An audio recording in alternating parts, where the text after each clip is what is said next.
Got a better idea? A better mousetrap? A gadget that will get your car 100 miles to the gallon? Better ideas come under the heading of good old Yankee ingenuity. And so does something called an invention-promotion company. What do? Well, they say they can help a budding inventor patent his idea and then help him get it on the market. For a fee, of course. Sometimes a fee as high as $2,000. Multiply that by the thousands who come up every year with what they think is a better idea, and that's what makes the invention-promotion business big business, as Mike Wallace found out. Most such outfits advertise heavily in newspapers and magazines, and no one does more advertising than the Raymond Lee Organization, the largest of these companies, and one which has been investigated by the Federal Trade Commission.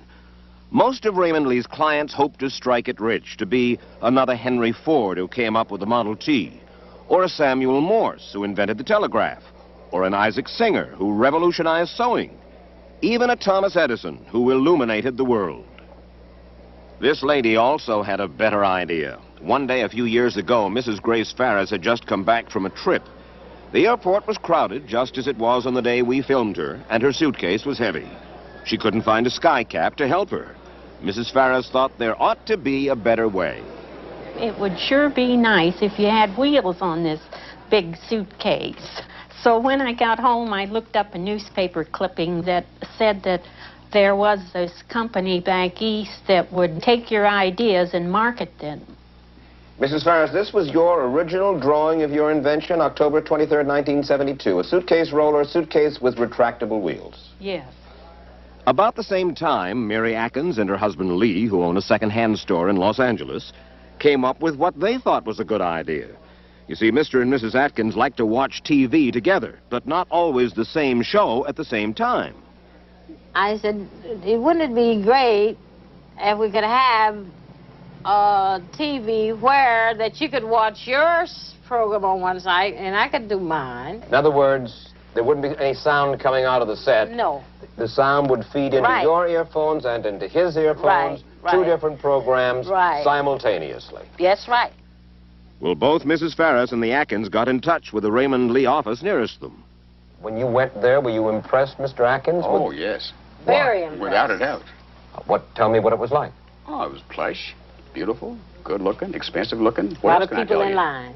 A lot of people in line at their It office. was a long way. We had to wait a long time to get people to talk to us. I went up in the elevator that first time, and oh, I couldn't believe it. And this office out overlooking the San Francisco Bay and the Golden Gate Bridge, it was beautiful. Really built my ego. And he said that it sounded like a good idea and they would be interested in it. I showed him what I had. I had my sketch before me. You had this sketch of the two television Right. sets? I had that, and he said it looks good, and we can handle it. For a budding inventor who approaches the Raymond Lee Organization, the first contact comes with an account executive. Though Martin Glass was fired from that job by Lee, he told us what he and other former Lee salesmen had told the Federal Trade Commission. I sat down with inventors where they came in with an idea and helped them put it on paper. Well, that sounds fine. After all, you're with Raymond Lee, you're trying to help them. Nothing wrong with that. No, except that I don't think I was really qualified. You had no training, no background. I was given courses in how to sell these people and what questions to ask of them to get them to the point where they would take our services. This is the only training I had. In fact, let me give you an idea. I have sold people on inventions not even knowing what the invention was. And how did Mr. Glass's sales pitch go? I would try to get him to do 90% of the talking to build up what we call his juices. Let him talk about the invention. How'd you come up with this idea? Then when we felt, or I felt that he was at a point of exuberance, of confidence in the invention, then I would come back in where, well, we feel the same way about the invention. Of course, there's no guarantees. All right, now you've got his juices going. Right. What happens? Okay, then at that point, we recommend a patent search. The fee at that time was $100. So I paid the $100. I see.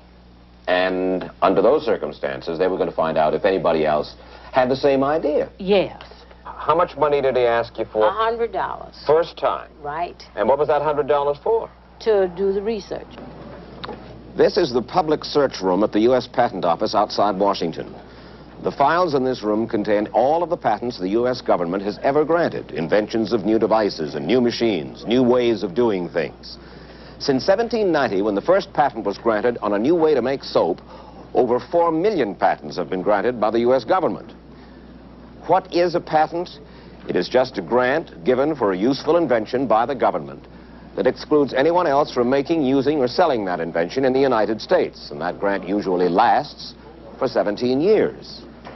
Of course, before applying for a patent, it's a good idea to find out if someone else has gotten a patent for the same thing before you. If so, the Patent Office will turn down your application. So a patent searcher, someone familiar with technology and with the filing system of the Patent Office, is hired to make what is called a preliminary search.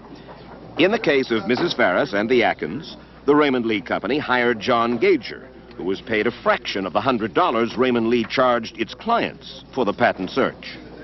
Now, you have here 2, 4, 6, 8, 9 patents of interest. What does that mean?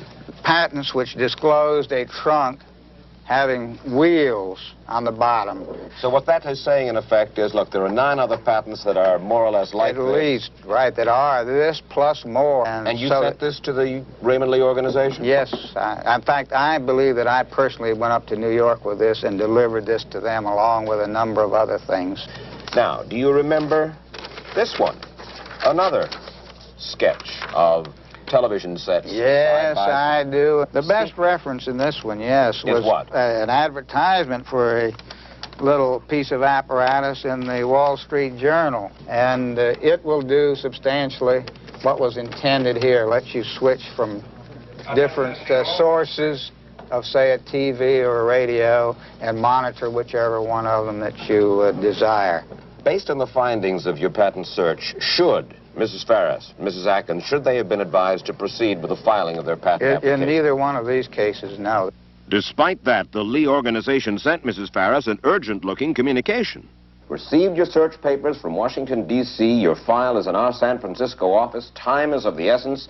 Please contact me immediately for an early appointment. Do you remember what you did when you received that? Yes, I went up to see. And did they tell you that they had found that anybody else had the same idea? No, they said that they hadn't, nothing had come up and that I should go ahead with it. He called me on the phone and he said, Miss Atkins, you got to come in because we got something. We got something? Yes, and nobody's got it. And we found in the Wall Street Journal how to eavesdrop on your own TV set. But they didn't tell me. I wouldn't have kept paying my money had he told me that. The next step was the contract for the development of the invention and the filing for a patent. This could cost upwards of $700. And the Lee people demanded payment in full before the development program began. The Atkins ran out of money. But Grace Ferris managed to scrape up the balance she owed and signed her contract to get Raymond Lee to market her invention. They were going to write letters to all the manufacturers and tell them about this patent of mine. You mean the luggage companies like Samsonite and people like that? Yes. One firm on the Lee mailing list was the National Lock and Hardware Company. Ver Hageman at the time was in charge of looking into new ideas for National, and he got a lot of them from Raymond Lee.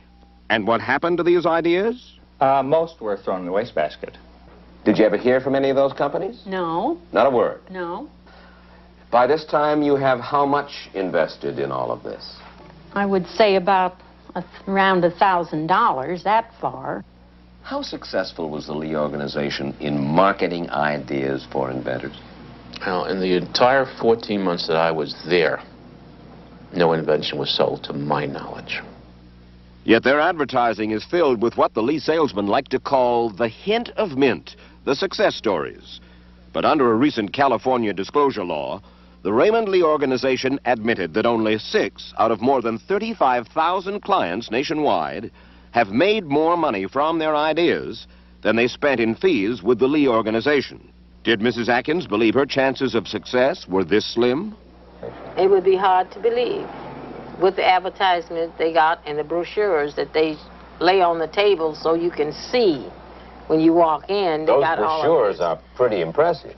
Right, right. How impressive? We'll look at the front cover of the Raymond Lee brochure. The lineup of big corporations suggests some sort of business relationship with Raymond Lee. For instance, did Goodyear know its name was being used by Lee? The head of planning for Goodyear is Herbert Wickenden.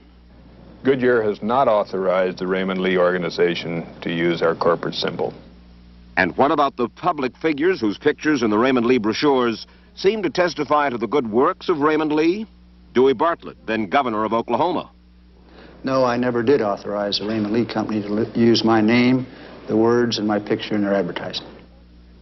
Jennings Randolph, senator from West Virginia. No, I have never authorized this organization to use my picture or to use my words in connection with any of their promotional material, which I have a copy of in my hands. Admittedly, the Raymond Lee organization has successfully helped hundreds of its customers obtain patents. But how good is their overall track record? One Lee patent attorney told the Federal Trade Commission he had filed over 2,000 patent applications and said somewhere between 5 to 15% were approved. The U.S. Patent Office tells us the average approval rate from most other patent attorneys is 65%.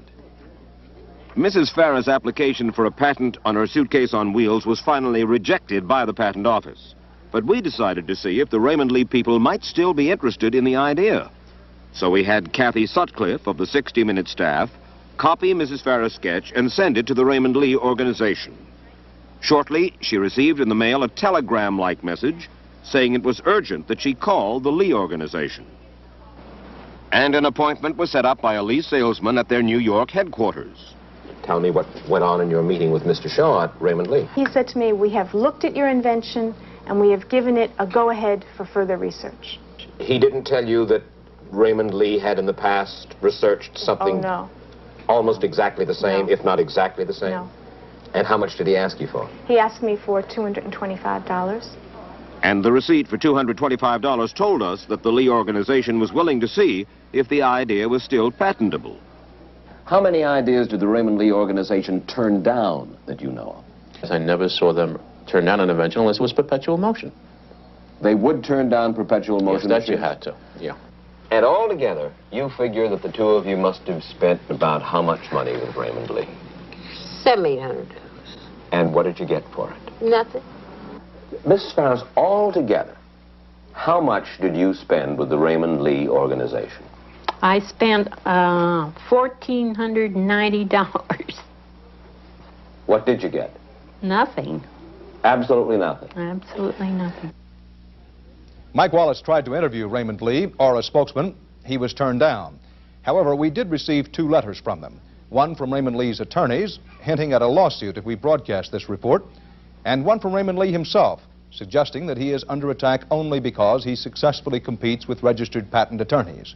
However, a Federal Trade Commission judge said in an initial decision that the Raymond Lee organization's services are, and we quote from his decision, of little or no value to its clients. And the judge goes on to say that the retention of money for such services may be an unfair act or practice. Raymond Lee is appealing the decision.